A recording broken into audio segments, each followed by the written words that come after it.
You want to take it and fold it and just squeeze it into the bowl.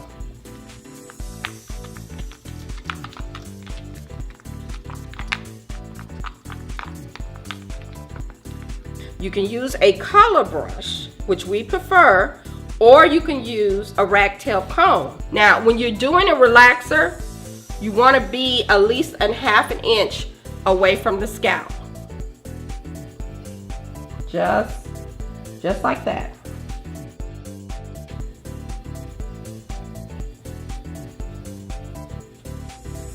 Taking your 1-inch subsection steel, taking the back of the comb, and you smooth.